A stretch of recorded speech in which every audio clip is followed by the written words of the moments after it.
Hello नमस्कार दोस्तों, स्वागत है आपके अपने YouTube channel JL Jharkhand lives में। दोस्तों यहां पर जिला स्वास्थ्य समिति रामगढ़ की तरफ से नियुक्ति संबंधित विज्ञापन यहां पर जारी किया गया है और विभिन्न पदों पर अलग अलग पदों पर जो है नियुक्ति की जानी है। तो उसी से संबंधित यहां पर ऑफिशियल वेबसाइट पर ये नोटिफिकेशन जारी की गई है।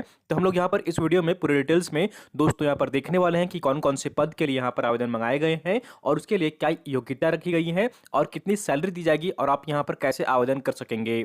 दोस्तों अगर आप जेएल झारखंड लाइव चैनल में अगर नए हैं तो सबसे पहले चैनल को जरूर सब्सक्राइब कर लीजिए और साथ ही जो बेल आइकन बना हुआ है उसको प्रेस कर लीजिए ताकि आगे का जो भी अपडेट्स अगर वीडियो आएगी नोटिफिकेशन सबसे पहले आपको यहाँ पर मिल जाया करेगी। तो दोस्तों चैनल को जरूर सब्सक्राइब कर लीजिए और चलिए हम लोग यहाँ पर पूरे डिटेल्स में इस विज्ञापन को देखते हैं। तो जैसा आप यहाँ पर देख पा रहे हैं जिला स्वास्थ्य समिति रामगढ़ की तरफ से यहाँ पर विज्ञापन जारी किया गया है और संविदा के आधार पर यहाँ पर जो है वो नियुक्ति संबंधित विज्ञापन जारी किया गया है और यहाँ पर आवेदन पत्र आमंत्रित किए गए हैं। तो यहाँ पर देख लीजिए नेम ऑफ प्रोग्राम पहला जो है वो एनयूएचएम के अंतर्गत पहला पद जो है यहाँ पर वो फार्मासिस्ट के लिए है। कुल 3 पदों पर नियुक्ति की जाएगी। इसके लिए क्वालिफिकेशन जो मांगा गया है डिप्लोमा इन फार्मेसी होना चाहिए किसी भी रिकॉग्नाइज्ड इंस्टीट्यूट से और registered under Jharkhand state pharmacy council के अंतर्गत। यहाँ पर सैलरी जो दी जाएगी वो 10,973 रुपया दिया जाएगा। ठीक है, डिप्लोमा इन फार्मेसी आपका यहाँ पर क्वालिफिकेशन मांगा गया है।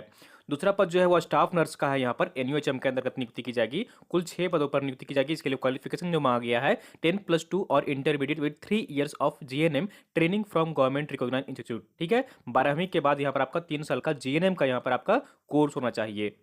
सैलरी की बात करें तो 15,015 रुपये आपको यहाँ पर सैलरी दी जाएगी। तीसरा पद है यहाँ पर लैब टेक्नीशियन के लिए और इसके लिए जो क्वालिफिकेशन मांगा गया है 10+2 intermediate and diploma in lab technician यहाँ पर होना चाहिए किसी भी रिकॉग्नाइज्ड गवर्नमेंट रिकॉग्नाइज्ड इंस्टीट्यूट से। ठीक है, और 1 ईयर एक्सपीरियंस भी यहाँ पर मांगा गया है। सैलरी की बात करें तो 10,973 रुपया दिया जाएगा। अगला पद जो है यहाँ पर एएनएम के लिए है। 6 पदों पर नियुक्ति की जाएगी। यहाँ पर क्वालिफिकेशन जो मांगा गया है 10+2 और equivalent examination and should have completed ANM course from institution recognised by government and approved by INC. ठीक है, 10+2 के बाद यहाँ पर आपका एएनएम का कोर्स होना चाहिए और यहाँ पर सैलरी जो दी जाएगी वो आपको 10,395 रुपया आपको दिया जाएगा। ठीक है, और उसके बाद यहाँ पर अगला जो प्रोग्राम है एनबीएसयू उसके अंतर्गत यहाँ पर देख लीजिए स्टाफ नर्स की नियुक्ति की जाएगी 4 पदों पर। यहाँ पर भी जो है सेम क्वालिफिकेशन मांगा गया है। यहाँ पर जो मांगा गया क्वालिफिकेशन वो आपका 10+2 के बाद 3 साल का आपको यहाँ पर जीएनएम होना चाहिए। जीएनएम का कोर्स यहाँ पर होना चाहिए, यहाँ पर ट्रेनिंग होना चाहिए और सैलरी की बात करें तो 15,766 रुपये आपको यहाँ पर दिया जाएगा। उसके बाद अगला जो यहाँ पर है वो है नेशनल मेंटल हेल्थ प्रोग्राम के अंतर्गत यहाँ पर साइकेट्रिक नर्स की यहाँ पर जो है वो नियुक्ति की जानी है।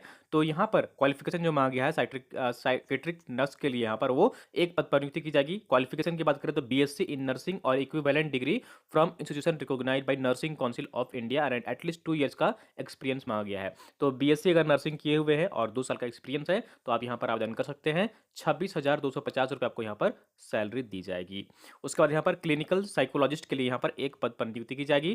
क्वालिफिकेशन की बात करें तो post graduate degree in psychology और यहाँ पर देख लीजिए और applied psychology of and master of philosophy in medical and social psychology of master of philosophy in mental health and social psychology. ठीक है, तो यहाँ पर जो क्वालिफिकेशन मांगा गया है वो पोस्ट ग्रेजुएशन मांगा गया है साइकोलॉजी में। ठीक है, यहाँ पर सैलरी की बात करें तो 34,729 रुपये आपको यहाँ पर सैलरी दी जाएगी। उसका तीसरा जो यहाँ पर पोस्ट है इसके अंतर्गत यहाँ पर साइकेट्रिक सोशल वर्कर की है। यहाँ पर 1 पद पर नियुक्ति की जानी है। क्वालिफिकेशन की बात करें तो पोस्ट ग्रेजुएट डिग्री यहाँ पर होना चाहिए after completion of course opportunity of minimum 2 years in mental health of psychiatric social worker. ठीक है, तो यहाँ पर जो है वो पोस्ट ग्रेजुएट के बाद आपका यहाँ पर कम से कम जो है वो यहाँ पर आपका 2 ईयर्स का एक्सपीरियंस मांगा गया है। ठीक है, 29,524 रुपये आपको सैलरी दी जाएगी। जीएनएम डिस्ट्रिक्ट एनसीटी क्लिनिक के लिए यहाँ पर नियुक्ति की जाएगी और क्वालिफिकेशन की बात करें तो GNM qualification as recognised by nursing council of India और 2 साल का एक्सपीरियंस मांगा गया है। जीएनएम का कोर्स है, यहाँ पर ट्रेनिंग है तो आप आवेदन कर सकते हैं। 2 साल का एक्सपीरियंस भी है तो 18,900 रुपये आपको यहाँ पर सैलरी दिया जाएगा।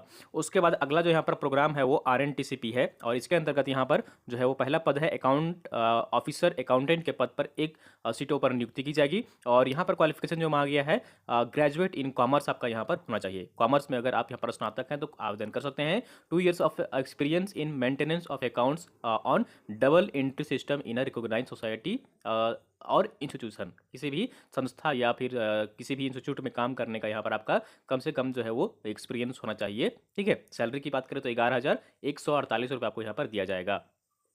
अगला पद जो है वो एसटीएस के लिए है यहाँ पर। और क्वालिफिकेशन की बात करें तो बैचलर डिग्री और रिकॉग्नाइज्ड सैनिटरी इंस्पेक्टर कोर्स आपका यहाँ पर होना चाहिए। 2 पदों पर नियुक्ति की जानी है। और सर्टिफिकेट कोर्स जो है यहाँ पर कंप्यूटर ऑपरेशन में आपका यहाँ पर होना चाहिए 2 महीने का कम से कम। सैलरी की बात करें आपके यहाँ पर तो 19,047 रुपये आपको यहाँ पर सैलरी दिया जाएगा। ठीक है। उसके बाद अगला जो है यहाँ पर वो देख लीजिए, एसटीएलएस के लिए यहाँ पर नियुक्ति की जाएगी। और यहाँ पर बैचलर डिग्री यहाँ पर जो है क्वालिफिकेशन मांगा गया है। Diploma in medical laboratory technology और equivalent from a government recognised institute से यहाँ पर आपका होना चाहिए। सैलरी की बात करें तो 20,400 रुपये आपको सैलरी दी जाएगी। ठीक है। उसके बाद यहाँ पर टीबीएचबी के लिए यहाँ पर नियुक्ति की जाएगी। कुल 1 पदों पर नियुक्ति की जानी है। क्वालिफिकेशन की बात करें तो बैचलर डिग्री यहाँ पर मांगा गया है। और intermediate 10+2 and experience of working as MPW LHV ANM health worker certificate आपका यहाँ पर होना चाहिए। 12,582 रुपये आपको यहाँ पर सैलरी दी जाएगी। उसके बाद यहाँ पर देख लीजिए, अगला प्रोग्राम जो है वो अंडर एनएचएम के अंतर्गत नियुक्ति की जाएगी। स्टाफ नर्स की यहाँ पर 21 पदों पर नियुक्ति की जानी है। तो यहाँ पर क्वालिफिकेशन जो मांगा है 10+2 के बाद 3 साल का यहाँ पर आपका जीएनएम का ट्रेनिंग का यहाँ पर कोर्स होना चाहिए, सर्टिफिकेट होना चाहिए। आपका सैलरी जो दी जाएगी आपको वो 16,564 आपको दिया जाएगा। ब्लॉक डाटा मैनेजर के लिए 2 पदों पर नियुक्ति की जानी है। Post graduate qualification computer science यहाँ पर होना चाहिए, या फिर बीई इन जो है बैचलर ऑफ इंजीनियरिंग होना चाहिए आईटी या फिर इलेक्ट्रॉनिक्स में कम से कम 3 साल का एक्सपीरियंस होना चाहिए। 11,753 रुपये आपको यहाँ पर सैलरी दी जाएगी। उसके बाद यहाँ पर देखिए, अर्ज काउंसलर के लिए 1 पद पर नियुक्ति की जानी है। और सैलरी की बात करें तो 9,240 रुपये आपको यहाँ पर दिया जाएगा। क्वालिफिकेशन की बात करें तो graduate degree in sociology, psychology, social work, home science, rural development from any recognised institute से यहाँ पर या फिर यूनिवर्सिटी से होना चाहिए। ठीक है। ये यहाँ पर क्वालिफिकेशन मांगा गया है। उसके बाद आयुष फार्मासिस्ट के यहाँ पर पद पर जो है वो 2 पदों पर नियुक्ति की जानी है। तो डिप्लोमा इन आयुर्वेदिक फार्मेसी यहाँ पर होना चाहिए किसी भी गवर्नमेंट रिकॉग्नाइज्ड इंस्टीट्यूट से।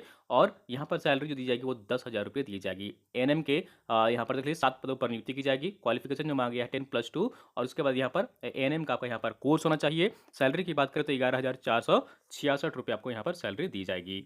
उसके बाद यहाँ पर राष्ट्रीय बाल सुरक्षा कार्यक्रम के अंतर्गत यहाँ पर देख लीजिए, फार्मासिस्ट के पद पर नियुक्ति की जाएगी। कुल 5 पदों पर नियुक्ति की जानी है। क्वालिफिकेशन यहाँ पर फार्मेसी के लिए सेम है। सैलरी की बात करें तो 11,550 रुपये दी जाएगी। इंटीग्रेटेड डाइजीज सर्विलेंस प्रोग्राम के लिए यहाँ पर जो है देख लीजिए, डिस्ट्रिक्ट डाटा मैनेजर की यहाँ पर नियुक्ति की जानी है 1 पद पर। यहाँ पर पोस्ट क्वालिफिकेशन जो मांगे यहाँ पर वो post graduate qualification in computer science और B in IT electronic qualification मांगा गया है। 20,000 रुपये आपको सैलरी दी जाएगी। उसके बाद यहाँ पर देख लीजिए, माल न्यूट्रिशन ट्रीटमेंट सेंटर के लिए यहाँ पर जो है वो न्यूट्रिशन काउंसलर के लिए एमटीसी की यहाँ पर 3 पदों पर नियुक्ति की जानी है। और क्वालिफिकेशन की बात करें हम लोग यहाँ पर तो मास्टर्स या फिर bachelor degree in food and nutrition home science यहाँ पर आपका होना चाहिए। 1 साल का एक्सपीरियंस भी मांगा गया है हेल्थ सेक्टर या फिर किसी भी इसी संबंधित क्षेत्र में।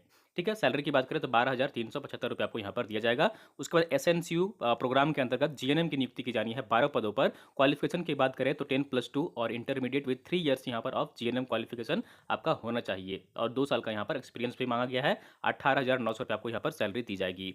तो ये अलग अलग पदों पर जो है वो नियुक्ति की जानी है। और इसके लिए यहाँ पर देख लीजिए, उम्र सीमा की यहाँ पर कटअप जो है वो तिथि निर्धारित की गई है। तो यहाँ पर 13/6/2020 के अनुसार यहाँ पर उम्र की जो है वो गणना की जाएगी। कटअप डेट यहाँ पर आपका मान्य होगा, या फिर जो मिनिमम यहाँ पर जो उम्र सीमा है वो आपका काउंट किया जाएगा। तो मिनिमम आपका यहाँ पर कम से कम जो है 21 साल होना चाहिए इस तारीख को। और अधिकतम उम्र सीमा जनरल से आते हैं तो 35 साल होनी चाहिए। पिछड़ा वर्ग एवं अत्यंत पिछड़ा वर्ग ओबीसी 1 ओबीसी 2 से आते हैं तो यहाँ पर 37 साल होना चाहिए। और जो SC ST के अभ्यर्थी हैं उनके लिए 40 साल रखी गई है। और महिला जो यहाँ पर सामान्य वर्ग या फिर अत्यंत पिछड़ा वर्ग से है उनके लिए 38 साल यहाँ पर अधिकतम उम्र सीमा रखी गई है। तो ये संविदा के आधार पर नियुक्ति की जा रही है। ठीक है। सभी आवश्यक यहाँ पर जो डाटा है डॉक्यूमेंट है वो आपको यहाँ पर भरने होंगे। ठीक है। आवेदन के साथ यहाँ पर 25 रुपये का डाक टिकट सहित एक सादा लिफाफा जिस पर पत्राचार अंकित किया हुआ रहना अनिवार्य है। तो आप भेजेंगे जिसमें उसमें 25 रुपये का डाक टिकट आपको अटैच करना है। इस संविदा के आधार पर 1 वर्ष के लिए यहाँ पर नियुक्ति की जा रही है। और यहाँ पर जो है वो देख लीजिए, संविदा के आधार पर अनुबंधित कर्मियों को 1 माह की नोटिस अथवा 1 माह का मानदेय देकर अनुबंध समाप्त किया जा सकता है। ठीक है। जो अभ्यर्थी यहाँ पर CGPA कार्ड प्रस्तुत कर रहे हैं उनको कन्वर्जन चार्ट भी यहाँ पर आपको देना होगा। और एक अभ्यर्थी अगर 1 से अधिक पद के लिए आवेदन यहाँ पर नहीं कर सकते हैं, अन्यथा उनका आवेदन अस्वीकृत कर दिया जाएगा एवं बाद में इस पर कार्रवाई कोई विचार नहीं यहाँ पर की जाएगी। ठीक है, तो आप एक ही पद के लिए यहाँ पर आवेदन कर सकते हैं। ठीक है, और यहाँ पर जो है देख लीजिए कार्य समिति का गठन किया जाएगा, उसी के आधार पर जो है वो नियुक्ति की जाएगी। चयन की प्रक्रिया जो है वो यहाँ पर वो आवेदन पत्र मात्र निबंधित डाक स्पीड पोस्ट द्वारा ही स्वीकार किए जाएंगे, यानी कि आपको ऑफलाइन मोड में स्पीड पोस्ट से आपको यहाँ पर आवेदन करना है। अभ्यर्थियों का चयन शैक्षणिक एवं तकनीकी परीक्षाओं में प्राप्त प्राप्तांक अथवा रिटेन टेस्ट के अनुरूप संबंधित कोर्स एवं सामान्य ज्ञान के आधार पर अथवा स्किल टेस्ट एवं इंटरव्यू के माध्यम से यहाँ पर समिति पर जो है वो रिटेन टेस्ट का आयोजन करने की स्थिति में समिति द्वारा निर्णय उपरांत परीक्षा की तिथि संबंधित सूचना बाद में दी जाएगी। तो यहाँ पर आपका जिस भी ट्रेड से संबंधित अगर स्किल टेस्ट होना होगा तो स्किल टेस्ट होगा, इंटरव्यू होना होगा तो इंटरव्यू होगा, रिटेन एग्जामिनेशन होना होगा तो वो भी होगा आपका, यहाँ पर वो उसकी सूचना आपको दी जाएगी। ठीक है, और यहाँ पर जो है वो अंतिम रूप से तैयार की गई मेधा सूची सिविल सर्जन उपायुक्त के कार्यालय में 1 सप्ताह के लिए प्रकाशित की जाएगी। सूचना पट पर मेधा सूची का प्रकाशन होने पर सूचना समाचार पत्र के माध्यम से दी जाएगी। तो आवेदन की प्रक्रिया जो है वो यहाँ पर देख लीजिए, यहाँ पर आवेदन शुरू जो हुआ वह 7 तारीख से शुरू हो गया है, और यहाँ पर आप आवेदन आवेदन जो कर सकते हैं वो 25/9/2021 तक आवेदन कर सकते हैं। ठीक है, 25 सितंबर तक आप यहाँ पर आवेदन कर सकते हैं, ऑफलाइन मोड में आपको यहाँ पर करना है। तो यहाँ पर आरक्षण का अगर आप लाभ लेना चाहते हैं तो आवासीय और जाति प्रमाण पत्र आपको यहाँ पर मैट्रिकुलेशन प्रमाण पत्र सभी अन्य शैक्षणिक योग्यता प्रमाण पत्र के साथ यहाँ पर आपको पासपोर्ट साइज का 2 फोटो अटैच करते हुए दिनांक 25/9/2021 तक आपने यहाँ पर जो आपको जमा करना है। ठीक है, जो भेजा यहाँ पर पता जो है दिया गया है वो देख लीजिए यहाँ पर, और साथ ही साथ यहाँ पर शुल्क भी जो लगेगा आपका वो देख लीजिए। तो जो जनरल और ओबीसी के अभ्यर्थी हैं उनके लिए 400 रुपये यहाँ पर शुल्क जमा करना होगा, और जो SC ST अभ्यर्थी हैं उनके लिए 200 रुपये यहाँ पर आपको जमा करना होगा। ठीक है, तो डिमांड ड्राफ्ट आपको बनाना है। ठीक है, DD बना लेना है आपको, और DD जो बनाना है वो किस नाम से बनाना है वो यहाँ पर देख लीजिए, जिला ग्रामीण स्वास्थ्य समिति रामगढ़ के नाम से यहाँ पर बनाना है, जो कि पेएबल कहाँ होगा, रामगढ़ में होगा। और भेजने का जो पता है आप फॉर्म जो भर कर भेजिएगा वो किस पते पर भेजिएगा, तो यहाँ पर देख लीजिए असैनिक शल्य चिकित्सक सह मुख्य चिकित्सा पदाधिकारी छतर मांडू रामगढ़ 825101 के कार्यालय में आप यहाँ पर जमा कर सकते हैं। ठीक है, ये भेजने का पता यहाँ पर दिया गया है। ठीक है, तो अगर आप इच्छुक हैं भेजना चाहते हैं तो आप यहाँ पर भेज सकते हैं, और इस तरह से आपको यहाँ पर फॉर्म मिलेगा, सारी डिटेल्स यहाँ पर भर लीजिएगा। नाम भरना है आपका, यहाँ पर पिता या फिर पति का नाम भरना है, जन्म तिथि है, स्थायी पता है, पासपोर्ट साइज का फोटो यहाँ पर अटैच कर दीजिएगा, एड्रेस यहाँ पर है वो डाल दीजिएगा, शैक्षणिक योग्यता क्या रही आपकी वो भर दीजिएगा, कुछ तकनीकी योग्यता है तो वो भी यहाँ पर डाल दीजिए, कार्य अनुभव है तो वो यहाँ पर मेंशन कर दीजिए, DD नंबर आपको यहाँ पर लिखना है, और डेट ऑफ इशू और किस यहाँ पर ब्रांच में आपने बनाया है वो यहाँ पर करना है, और यहाँ पर साइन करके आपको भेज देना है पते पर। तो उम्मीद करता हूं दोस्तों इसमें सारी जानकारी आपको मिल गई होगी। अगर वीडियो पसंद आई आपको जरूर लाइक करिए, चैनल को सब्सक्राइब नहीं किया सब्सक्राइब कर लीजिए, और वीडियो को आप लोग अपने दोस्तों के साथ अधिक से अधिक शेयर कर दिया करिए, ताकि अन्य लोग भी यहाँ पर जुड़ सकें और सारी जानकारी पा सकें। यदि आप JPSC की तैयारी कर रहे हैं तो ऑनलाइन टेस्ट सीरीज के लिए डाउनलोड करें आज ही हमारे